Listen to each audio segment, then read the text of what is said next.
శ్రీ కృష్ణ అందరికీ వెల్కమ్. ఈరోజు మనం శ్రీమద్ భాగవతంలో నిమి మహారాజు నవయోగీంద్రుల్ని ప్రశ్నిస్తూ సంభాషణ మనం వినబోతున్నాము.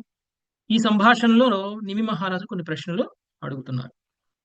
ఈ ప్రశ్నలు ఏదైతే ప్రశ్నని ఆ, నారదుణ్ణి శ్రీకృష్ణుడి యొక్క తండ్రి అయినటువంటి వసుదేవుడు అడిగారో అదే ప్రశ్నకి సమాధానం ఈ సంభాషణ ద్వారా మనకి తెలియబోతుంది. మొదటిగా నిమి మహారాజు నవయోగీంద్రులను చూడగానే గౌరవంతో నిలబడి ఆ తర్వాత వాళ్ళని మనం మామూలుగా భౌతికంగా మన ఇంటికి ఎవరైనా సరే గెస్ట్లు వస్తే మనం ఎలా మాట్లాడతామో అలా మాట్లాడలేదు. మనం ఎలా మాట్లాడతాం, క్షేమంగా ఉన్నారా, ప్రయాణం బాగా సాగిందా, ఇలాంటి మాటలు మాట్లాడతాం. కానీ వీళ్ళేమో భౌతిక స్థాయిలో ఉన్నటువంటి గెస్ట్లు కాదు వీళ్ళు. నవయోగీంద్రులు అంటే పరమహంస స్థితిలో ఉన్నటువంటి వాళ్ళు. వాళ్ళకి భౌతిక సౌకర్యాల గురించి అంతా బాగుందా అని అడిగితే అది వ్యర్థ ప్రశ్న అవుతుంది. ఎందుకంటే ఆ ప్రశ్నకి సమాధానం వాళ్ళు చెప్పడానికి కూడా ఇంట్రెస్ట్ పడరు. అలానే వచ్చినటువంటి వ్యక్తిని కూర్చోబెట్టడం, మాట్లాడడం ఇవన్నీ ఒకతడు అయితే, రెండవది వచ్చినటువంటి వ్యక్తులని ప్రశ్నించడం. ఈ ప్రశ్నించడానికి కూడా ఏ నిమి మహారాజు కొంతసేపు ఆగచ్చు కదా. వచ్చిన వాళ్ళని రాగానే అడగడం ఏంటి? లేదు అనంటే నీకేమైనా సందేహం ఉంటే అడుగు అని నవయోగీంద్రులు అనేంత వరకు నిమి మహారాజు ఎదురు చూడొచ్చు కదా. ఎందుకు ఆయన అంత తొందరపడి ప్రశ్న అడుగుతున్నారు అని మనం అందరము అనుకోవచ్చు. దానికి సమాధానం ఏమిటి అని అంటే, నవయోగేంద్రులు సాధు పురుషులు, శుద్ధ భక్తులు. వాళ్ళేమి గృహస్థ జీవనంలో లేరు. వాళ్ళు దిగంబర సన్యాసులుగా వాళ్ళు సమస్త విశ్వాన్ని కూడా తిరుగుతూ ఉన్నారు. నాగలోకం వరకు, పాతాళ లోకం వరకు కూడా వాళ్ళు యథేచ్ఛగా వెళ్ళగలరు. ఎప్పుడు కావాలంటే అప్పుడు వాళ్ళని పులులు సైతం ఏమీ చేయలేవు, వాళ్ళ క్రూర మృగాలు సైతం ఏమీ చేయలేవు. ధైర్యంగా వాళ్ళు వెళ్ళగలరు. అలాంటి వాళ్ళు ఒక చోట నిలబడతారా ఎప్పుడైనా ఎక్కడైనా? నిలబడరు. ఒకవేళ ఏ గృహస్థుడి ఇంటికి వెళ్ళినా కానీ ఆ గృహస్థుడి ఇంట్లో కూడా ఎక్కువ కాలం ఉండరు.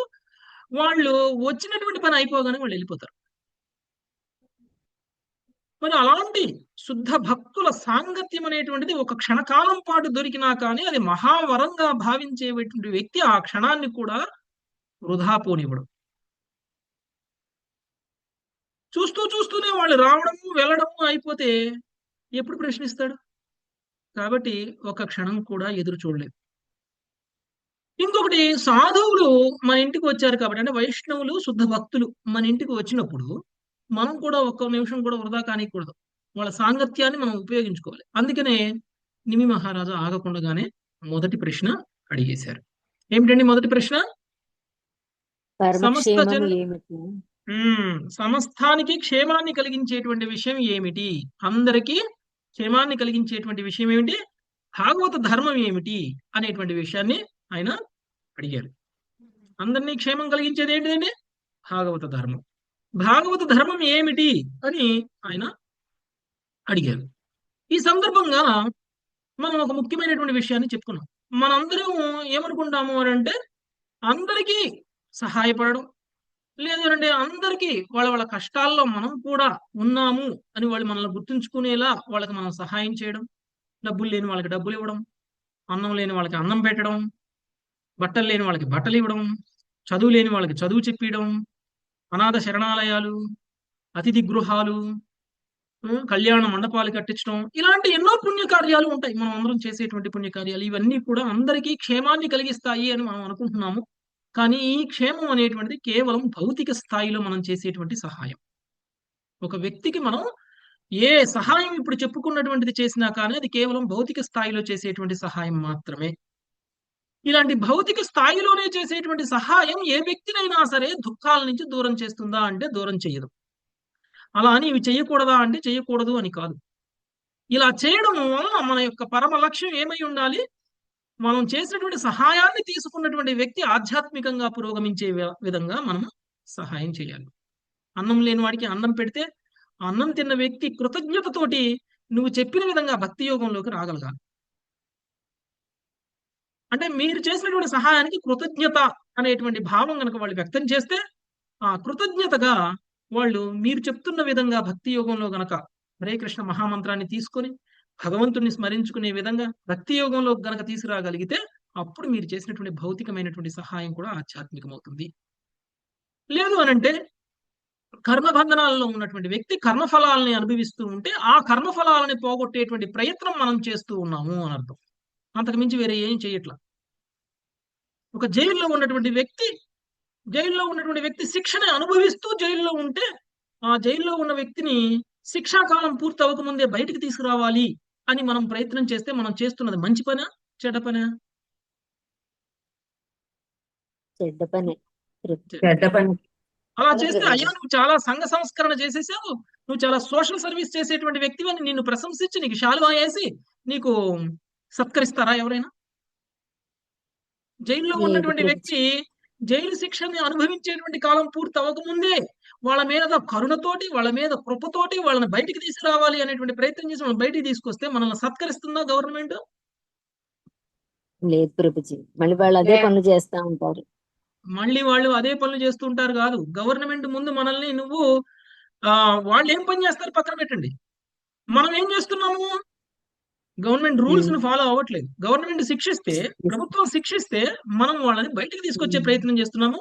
బయటకు వచ్చిన వాడికి అది శిక్ష, మనకి కూడా శిక్ష ఉంటుంది.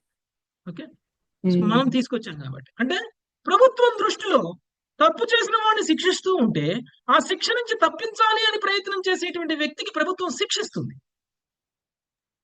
నియమాలను పాటించలేదు కాబట్టి. అలానే ప్రకృతి నియమాల దృష్ట్యా అనుభవిస్తున్నటువంటి కర్మలని అనుభవించలేకూడదా మనం కూడా వాళ్ళని బయటికి తీసుకురావాలి అనేటువంటి ప్రయత్నం చేస్తే ప్రకృతి నియమాలు కూడా మనల్ని శిక్షిస్తాయి. కాబట్టి దానం చేయడం గొప్ప విషయం అని అనుకోకూడదు. మనం దానం చెయ్యాలి, కానీ సరి అయిన విధంగా దానం చేయాలి. లేకపోతే మనం చేసినటువంటి దానము ప్రకృతి నియమాల దృష్టిలో మనం శిక్షింపబడడానికి కారణమవుతుంది. అంటే మనం కూడా కర్మబంధనాలకి వెళ్ళిపోతాం. ఇలాంటిది కాదు నిజమైనటువంటి పరోపకారం అంటే. నిజమైనటువంటి పరోపకారం అంటే ఆధ్యాత్మిక స్థాయిలో ఉండాలి, భౌతిక స్థాయిలో కాదు.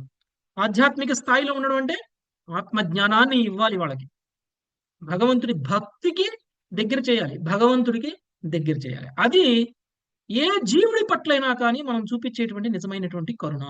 ఇది మనము తెలుసుకున్నాం. అలాంటి కరుణను చూపించేటువంటి పని ఏదైతే ఉందో అదే నిమి మహారాజు నవయోగీంద్రుల్ని అడుగుతున్నారు.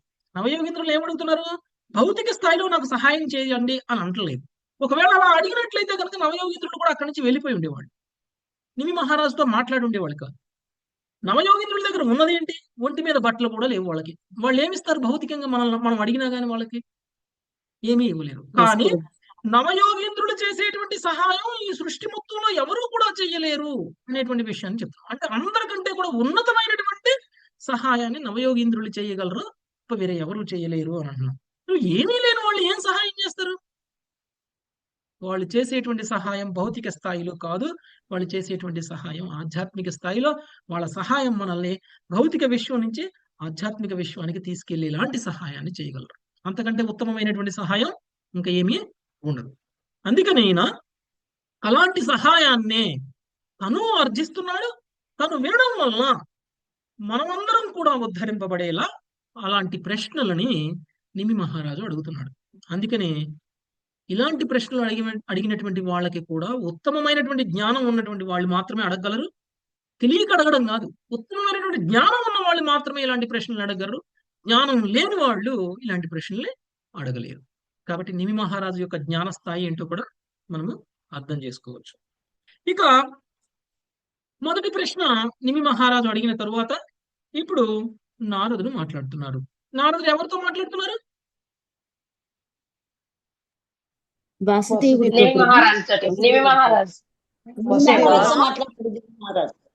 నారదుడు ఎవరితో మాట్లాడుతున్నారు? వసుదేవుడితో మాట్లాడుతున్నారు. వసుదేవుడితో మాట్లాడుతున్నారు.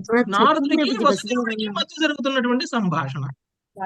దానిలోనే నిమి మహారాజు నవయోగీంద్రులు తీసుకొచ్చారు నారదుడు. అంటే ఎవరితో మాట్లాడుతున్నట్టు? నవయోగీంద్రులతో మాట్లాడుతున్నట్ట. వసుదేవుడితో మాట్లాడుతున్నారు. ఏం మాట్లాడుతున్నారు ఇంకా చూద్దాం. 32వ శ్లోకం మంగతాయర్మతది. ఏవంతే నిమినా పృష్ట వసుదేవ మహాత్తమా శ్రీనారద ఉవాచ ఏవం తే నిమీనా పృష్టా వసుదేవ మహాత్మః ప్రతిపూజ్య బ్రువన్ ప్రీత్యా ససదస్యర్త్విజం నృపం. ప్రతిపూజ్య బ్రువన్ ప్రీచ ససదస్య ద్విజం నృపం. శ్రీ నారదుడు పలికెను, వసుదేవ, నిమి మహారాజు ఈ విధముగా భగవద్భక్తిని గురించి నవయోగీంద్రులను ప్రశ్నించినప్పుడు ఆ సాధు శ్రేష్ఠులు ఆ రాజు అడిగిన ప్రశ్నలకు అభినందించి యజ్ఞ సదస్యులు ఋతుక్కుల సమక్షంలో అత్యంత ప్రీతితో అతనితో ఇటు పలకసాగిరి. జై శ్రీల ప్రభుపాదుల వారి భాష్యము.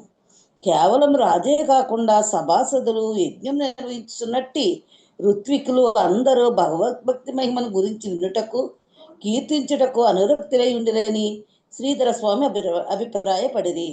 కవి మొదలుగా గల ఋషులు ఇప్పుడు ఒకరి తరువాత ఒకరుగా రాజు యొక్క ప్రశ్నలకు సమాధానం నొసగగలరు. హరే కృష్ణ. కృష్ణ ప్రభుజీ దండవత్వం. ఇప్పుడు ఋత్విక్కులు అంటే ఎవరు? మంత్రాలు చదివేవాళ్ళు ప్రభుజీ యాగంలో, యజ్ఞంలో. యజ్ఞాన్ని చేసేటువంటి, అంటే యజ్ఞంలో వేద మంత్రాలు చదివేటువంటి వాళ్ళు ఋత్విక్కులు. ఓకే, వేద మంత్రాలు చదివేటువంటి వాళ్ళు కాదు, ఆఫర్ చేసేటువంటి వాళ్ళు.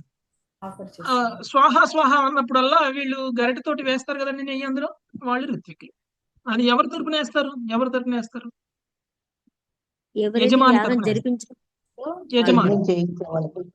యజమాని తరపున వేస్తారు వాళ్ళు. అంటే ఇప్పుడు వాళ్ళు చేస్తే యజ్ఞం వాళ్ళు చేసినట్ట, యజమాని చేసినట్ట? యజమాని చేసినట్టు. యజమాని తరపున ఋత్విక్కులు అగ్నికి ఆహుతి చేస్తారు. ఓకే, అర్పిస్తారు. ఓకే, నిమి మహారాజు అడిగినటువంటి ప్రశ్నకి సమాధానం వినడానికి ఋత్విక్కులు కూడా ఆసక్తితో ఉన్నారు. మొదటి విషయం. రెండో విషయం, ఎప్పుడైతే ఈ రాజు ఈ సాధువులని ప్రశ్న అడిగారో ఆ ప్రశ్నకి సమాధానం సాధువులు చెప్తున్నారు. సో ఇప్పుడు మనము చూసాము, నిమి మహారాజు అడిగినటువంటి ప్రశ్న 30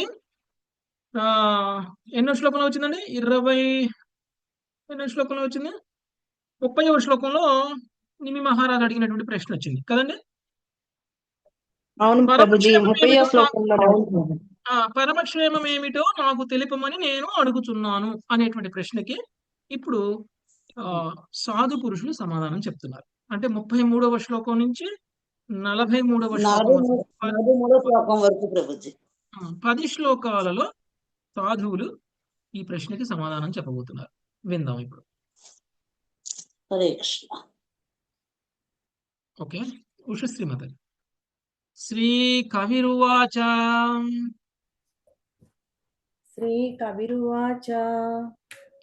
మన్యే కుతశ్చిద్ భవయమచ్యుతస్య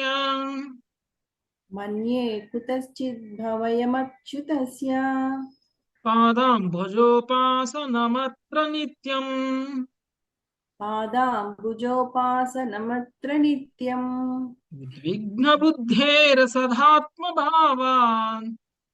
ఉద్విగ్న బుద్ధేరసదాత్మభావాత్ విశ్వాత్మనాయత్ర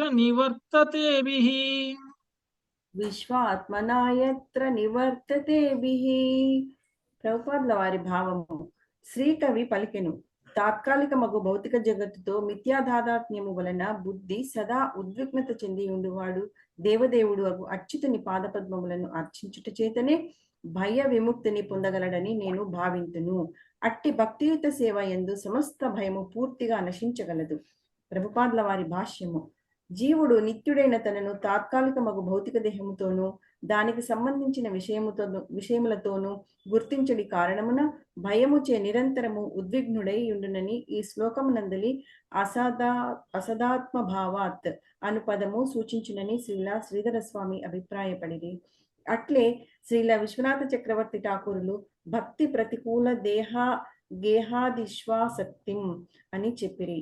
తాత్కాలిక మగు దేహము, నామమాత్రము గృహము, పరివారము, బంధువులు మున్నగు విషయముల పట్ల గల ఆసక్తి వలన బుద్ధి సదా భయముచే ఉద్విగ్నత చెంది ఉండేది కారణమున మనుజుడు దేవదేవుని విశుద్ధ భక్తిని తెలుసుకొనుటకు లేదా సాధన చేయుటకు అసమర్థుడగును. దేహాత్మ బుద్ధితో నిర్వహింపబడి నామమాత్ర ధార్మిక కలాపములు చర్మ ఫలితము పట్ల ఉద్విగ్నత వ్యాకులముతోనే కూడి ఉండును. కానీ విశుద్ధ భగవద్భక్తి భయము కాని వ్యాకులము కాని లేనట్టి వైకుంఠ స్థితిలో నిర్వహింపబడే కారణమున అది మనుజుని భయము నుండి వ్యాకులత నుండి దూరము కావించును. భక్తి యోగ పద్ధతి ఎంతటి శక్తివంతమైనదనగా సాధనా భక్తి అనగా నియమ నిబంధనలతో కూడిన భక్తి యోగ సాధన స్థితి ఎందైనను ఆరంభకుడు భగవత్కరుణచే అభయత్వం యొక్క ప్రత్యక్షానుభూతిని బడయగలడని శ్రీల జీవ గోస్వామి పలికిరి. మనుజుని భక్తియుత సేవ పరిపక్వము చెందినప్పుడు భగవానుడు స్వయముగా భక్తునికి వెల్లడి కావించుకొనును. అప్పుడు సమస్త భయము పూర్తిగా నశించిపోవును. ప్రతి జీవునికి భగవంతుని సేవించడి సహజ స్వభావము ఉండును.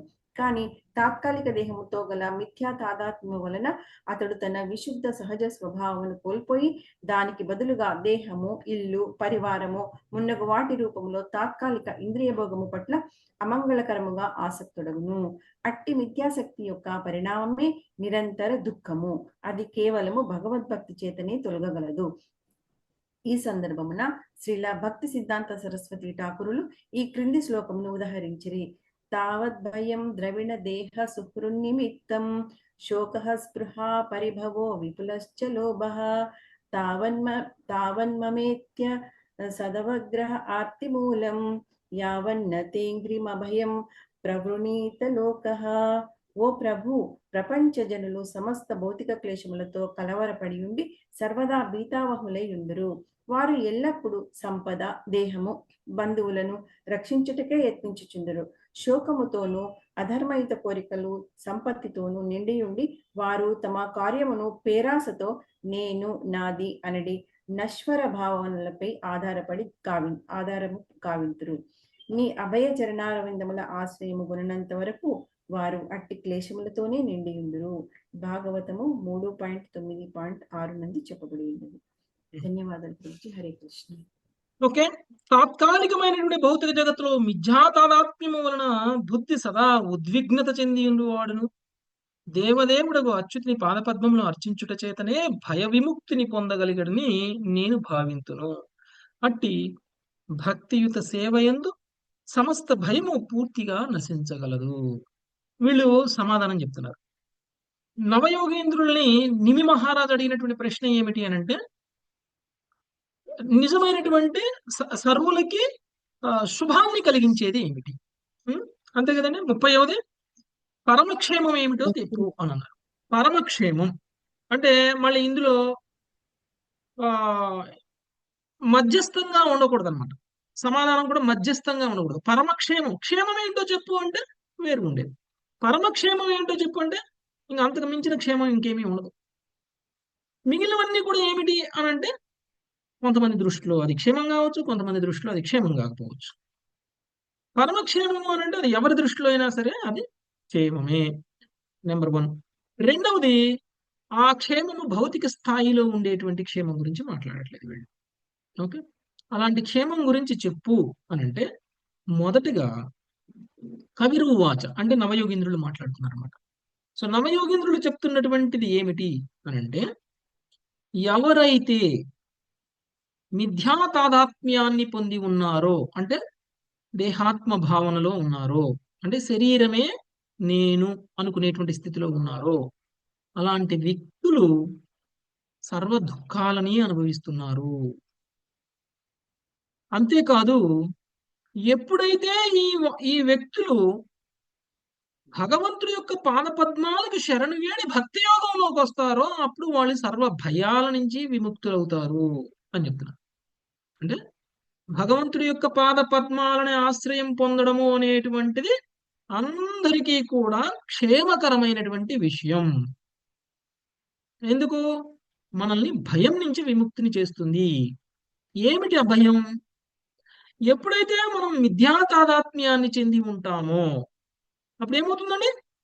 అనేక శరీరాలని మనం మారుస్తూ ఉంటాం. ఒక శరీరం తర్వాత ఇంకొక శరీరాన్ని మారుస్తూ ఉంటాం.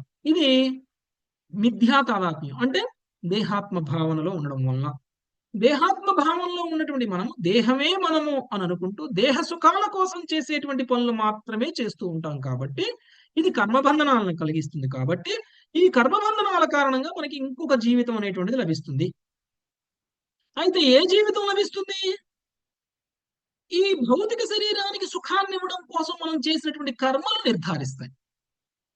ఈ కర్మలు మంచి కర్మలు చేస్తే, పుణ్యకర్మలు చేస్తే మంచి శరీరం దొరుకుతుంది. ఈ కర్మలు పాపకర్మలు అయి ఉన్నాయి అనుకోండి, అప్పుడేం జరుగుతుంది? నీచ మనకి జన్మ. నీచ జన్మ దొరుకుతుంది. అంటే నిజంగా మనం భయపడాల్సింది ఏంటంటే, ఈ శరీరాన్ని వదిలేసిన తర్వాత మళ్ళీ మనం శరీరం పొందబోతున్నాము అనేటువంటిది ఒక భయం పొందాలి మనం. మళ్ళీ శరీరం పొందడం అంటే ఏంటంటే, ఎల్కేజీ నుంచి మళ్ళీ చదవాలి. ఓకే, ఎల్కేజీ నుంచి మళ్ళీ చదవాలి. మిమ్మల్ని ఇప్పుడు డిగ్రీ అయిన తర్వాత మళ్ళీ రాండి మొదటి క్లాస్కి అంటే ఎంత భయపడతారు మీరు ఇప్పుడు? ఆ? లేదు అని అంటే 10th క్లాస్ బాగా చదివి పాస్ అవ్వాలి అని కోరుకుని ఫెయిల్ అయిపోయి మళ్ళీ 10th లోనే కూర్చుంటే ఎలా ఉంటుంది? కొన్నాళ్ళు ఎలా చాలా ఉంటుంది? కష్టంగా ఉంది. చాలా బాధపడతాం, బాధ చాలా భయపడతాం. అలానే ఈ జన్మ అయిపోయిన తర్వాత నెక్స్ట్ జన్మ ఇంతకంటే గొప్పగా ఉండదండి. మీరు ఎక్కడ మొదలుపెట్టి ఎక్కడ ఎండ్ చేశారో మళ్ళీ అక్కడనే మొదలుపెట్టి మళ్ళీ అక్కడనే ఎండ్ చేయాలి అని అంటే భయాన్ని కలిగించే విషయం. ఇది మొదటి స్థాయి భయం. రెండవది, ఓకే, మనిషిగా మరణించి మనిషిగా పుడితే మళ్ళీ భక్తి చేసుకునే అవకాశం ఉంటుంది. లేదు అంటే ఇప్పుడున్నటువంటి జీవితం కంటే మెరుగుగా చేసుకునేటువంటి అవకాశం అయితే ఉంటుంది. కొంతవరకు భయం ఉన్నా మళ్ళీ పుడుతున్నామని, అంటే 10వ తరగతి ఫెయిల్ అయ్యి మళ్ళీ 10వ తరగతి చదివితే ఓకే పర్వాలేదు, రెండోసారి చదువుతున్నాం కాబట్టి ఈసారి తప్పకుండా పాస్ అవుతామనే నమ్మకం ఏమైనా ఉండొచ్చు. అదే నువ్వు 10వ తరగతి తప్పావు మళ్ళీ 7th క్లాస్ నుంచి మొదలు పెట్టాలి అన్నారు అనుకోండి, అప్పుడు కష్టంగా ఉంటుంది, చాలా బాధ. కష్టం. అందుకనే ఎప్పుడైతే ఈ శరీరాన్ని వదిలేసి మళ్ళీ మానవ శరీరాన్ని పొందితే ఓకే, ఎక్స్పీరియన్స్డ్ సోలు ఒకసారి ఆల్రెడీ మానవ శరీరాన్ని పొంది ఫెయిల్ అయిపోయింది. ఈసారి పాస్ అవ్వాలి అనేటువంటి ఉద్దేశంతో ఏమన్నా కొంత పురోగమించి ఈసారైనా కానీ ముక్తి మార్గంలో ప్రయాణించేటువంటి అవకాశం ఉంటుంది. మళ్ళీ ఇంకొకసారి జన్మ రాకుండా చూసుకునేటువంటి అవకాశం ఉంటుంది మానవ శరీరం మళ్ళీ తిరిగి పొందితే. కాబట్టి ఒక రకంగా చెప్పాలంటే భయమే అయినా, ఒక రకంగా చెప్పాలంటే పర్వాలేదు, రెండోసారి పాస్ అయ్యే అవకాశం ఉంటుంది. కానీ మనం చేసిన కర్మల వలన మనం తిరిగి మానవ శరీరం పొందుతున్నాం అనే గ్యారంటీ ఏంటి? అధమ జీవితంలోకి లేదు వెళ్ళిపోయాం, గ్యారెంటీ. నీచ జన్మలు దొరికేసాయి అనుకోండి, ఏ జంతు జన్మో లేకపోతే ఏ చెట్టు జన్మో చేమ జన్మో దొరికింది అనుకోండి, ఇక మళ్ళీ మనకి భక్తి చేసుకుని మళ్ళీ భగవంతుడి యొక్క పాద పద్మాలను ఆశ్రయించేటువంటి అవకాశమే దొరకదు. చచ్చినట్టు మళ్ళీ మానవ జన్మ దొరికిందాకా వెయిట్ చేయాలి మనం చేసినటువంటి కర్మలు. నిజానికి ఒక జన్మలో మనం చేసినటువంటి కర్మలు పలు జన్మలకి కారణమవుతున్నాయి, మళ్ళీ ఒక జన్మకి కారణం అవ్వట్ల. ఒక్క జన్మలో మనం చేసినటువంటి కర్మలు భవిష్యత్తులో మనం పలు జన్మలు తీసుకోకపోతున్నాం. సో ఎంత ప్రమాదకరమైంది. మనం ఒక జన్మ పలు జన్మలకి కారణమైతే ఇప్పటి వరకు మనం 1,00,000 జన్మలు ఎత్తుంటే కొన్ని కోట్ల జన్మలకి ఇంకా భవిష్యత్తులో మనకి వెయిట్ చేస్తున్నాయి మన కోసం. ఇది ఎంత భయంకరమైనటువంటి విషయం అండి. ఉం?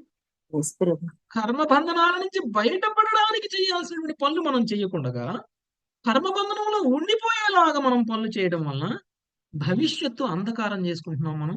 భవిష్యత్తులో మళ్ళీ తిరిగి అనేక జన్మలు ఎత్తబోతున్నాం. ఇది నిజమైనటువంటి భయాన్ని కలిగించేటువంటి విషయం మనకి. భయాన్ని, ఈ భయం నుంచి దూరం అవ్వాలి అని అంటే ఏంటి? ఏం చేయాలి?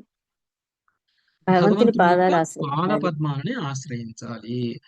ఎవరైతే భగవంతుడి యొక్క పాద పద్మాలని ఆశ్రయిస్తారో వాళ్ళు భక్తి యోగంలో ఉన్నట్లు. ఎందుకు ఈ భయం ఉండదు వాళ్ళకి అంటే, భక్తి యోగంలో ఉన్నటువంటి వ్యక్తి చేసేటువంటి ఏ పనైనా సరే కర్మబంధనాన్ని కలిగించదు.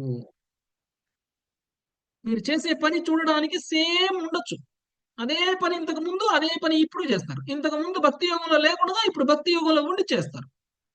భక్తి యోగంలో లేకుండా చేసినటువంటి పని మీకు భవిష్యత్తులో మళ్ళీ జన్మల్ని క్రియేట్ చేస్తే, భక్తి యోగంలో ఉండి చేసేటువంటి పని వల్ల మీకు భవిష్యత్తులో మళ్ళీ జన్మలు రావు.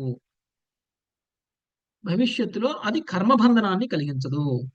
కాబట్టి మరి భక్తి యోగంలో ఉండడం అనేటువంటిది ఎంత సేఫ్, మనకి రక్షణ కాదా? ఉం? ఎస్ ప్రభు. ఆ రక్షణ 100% సేఫ్. అదే చెప్తున్నారు వీళ్ళు నవయోగేంద్రులు. ఇది నీకు నిజంగా రక్షించేటువంటిది, సమస్త జనుల్ని రక్షించడం. 30వ ప్రశ్న ఏంటండి? 30వ శ్లోకంలో ఉన్న ప్రశ్న, క్షేమదాయకమైనటువంటిది ఏమిటి అని అడిగారు, అంతే కదా? పరమక్షేమం. పరమక్షేమం ఏమిటి అని అడిగారు. పరమక్షేమం అంటే ఇది. ఓకే, నెక్స్ట్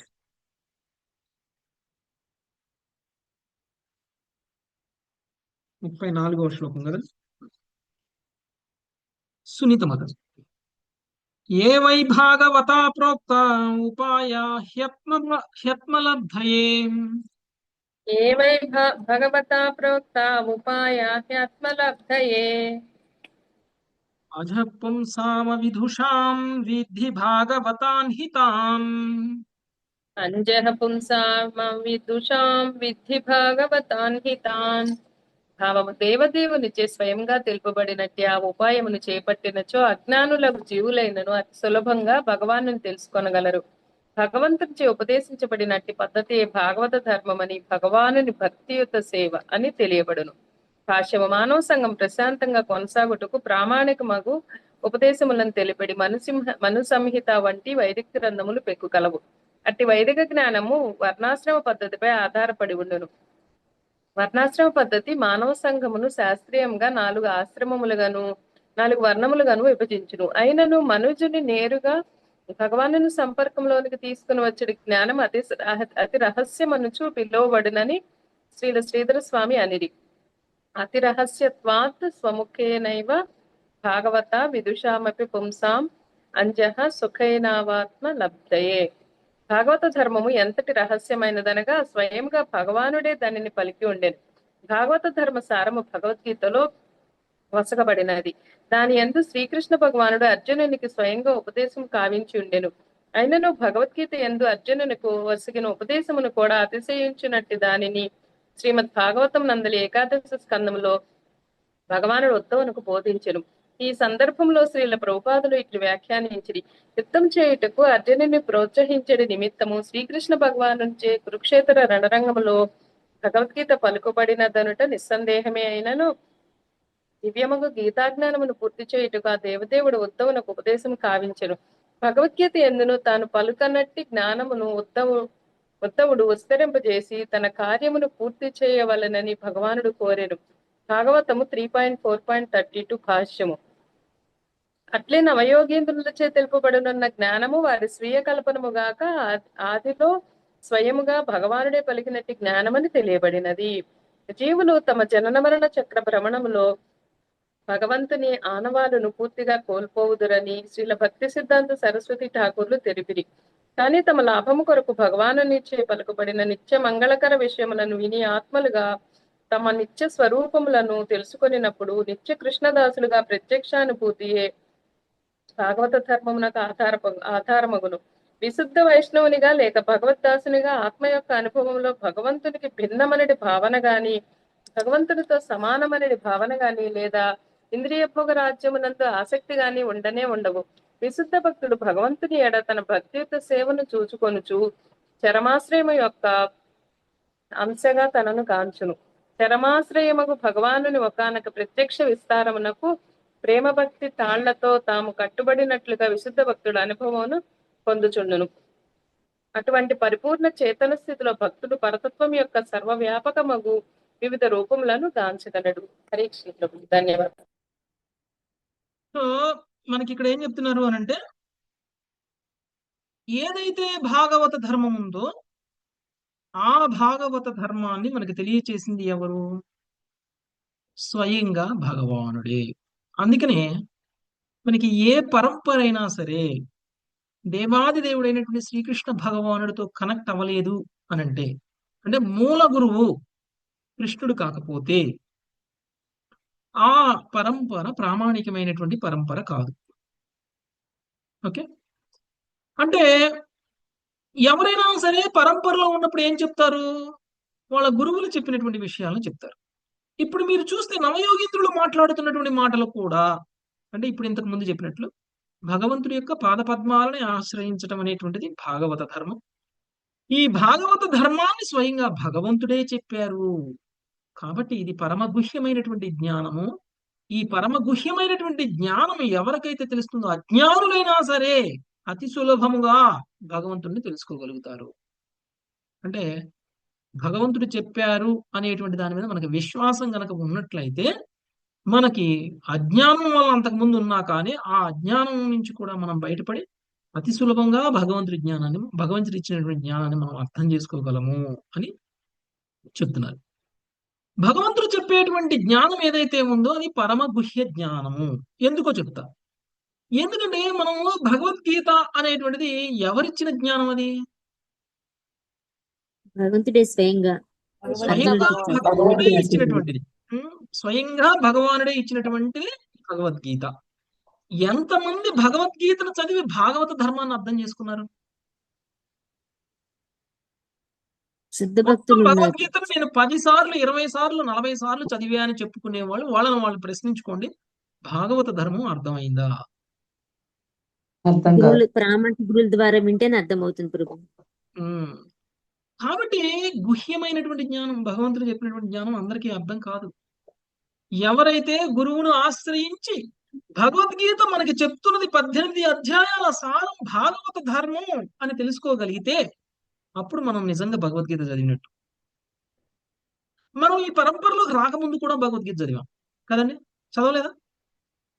మనం అందరం ఇస్కాన్ లోకి రాకముందు కూడా భగవద్గీత చదివాం. ఒకసారి కాదు, 2 సార్లు కాదు, ప్రతి ఏకాదశికి పారాయణాలు చేశాం. ఒక్క ముక్క అర్థం కాలే ప్రభు. ఎంతమందికి భగవద్గీతలో భక్తి చెప్పబడుతుంది అనేది అర్థమైంది? భక్తి గురించి చెప్తున్నారు. మనం అందరం సర్వధర్మాన్ పరిత్యజ్య మామేకం శరణం వ్రజ అని కృష్ణుడు చెప్తున్నాడు అనే విషయం మనకి ఎంతమందికి అర్థమైంది? అన్ని ధర్మాలు నాకు అస్సలు వదిలిపెట్టు తెలియదు. భాగవత ధర్మాన్ని స్వీకరించు అని చెప్తున్నారు. అది సర్వధర్మాన్ పరిత్యజ్య మామేకం శరణం వ్రజ. అది కదా భాగవతం. మామేకం శరణం వ్రజ అంటే నాకు శరణు వేడుకో అని అర్థం.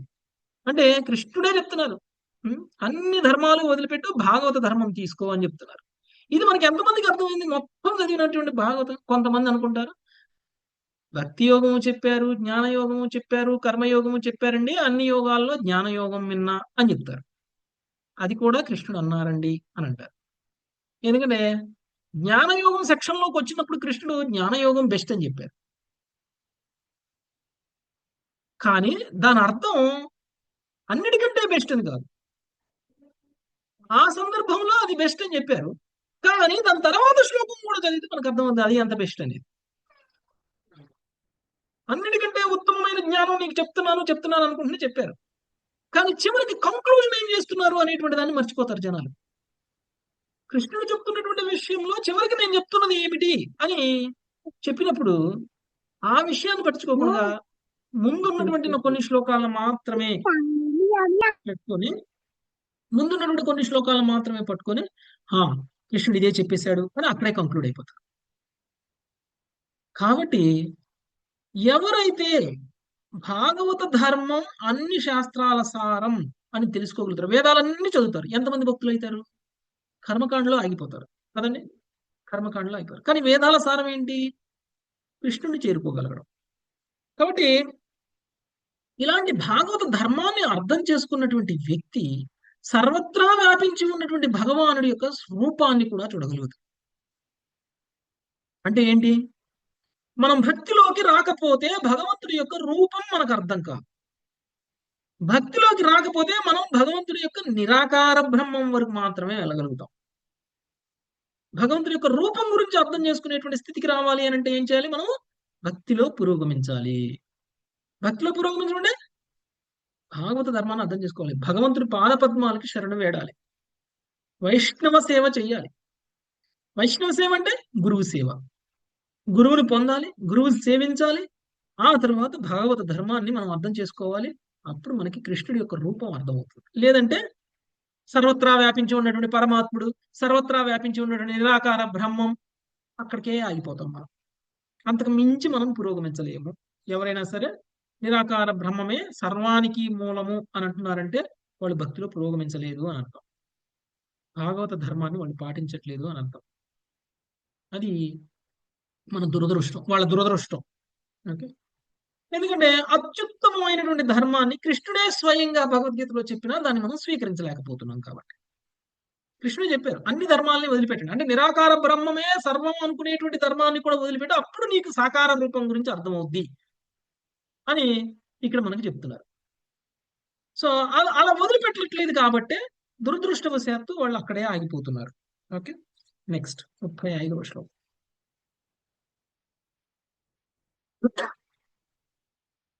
ప్రమీల మాత యానాస్థాయ ఇంకొక 2 నిమిషాలే ఉంది మాతజీ, చదువుదామా లేకపోతే ఈ రోజుకి ఇక్కడ కాపుదామా? ఇక్కడ ఆపుదాం మాతాజీ. మళ్ళీ ఎక్స్ప్లెయిన్ చేయండి మాతాజీ అంతే. అట్లా లైట్ గా ఎక్స్ప్లెయిన్ చేయడానికి కాదు మాతాజీ, చాలా డీటెయిల్, చాలా డీప్ గా ఉంటుంది కాబట్టి పైపైన చదువుకోవద్దులేండి, డీటెయిల్ గానే చదువుకుందాం. రేపే చెప్పుకోవచ్చు. ఎస్ మాతాజీ, రేపు చెప్పుకుందాం. Thank you very much. Hare Krishna. వాంఛా కల్పతరుభ్యశ్చ కృపా సింధుభ్యేవ చ పతితానాం పావనేభ్యో వైష్ణవేభ్యో హరే కృష్ణ హరే కృష్ణ కృష్ణ కృష్ణ హరే హరే హరే రామ హరే రామ.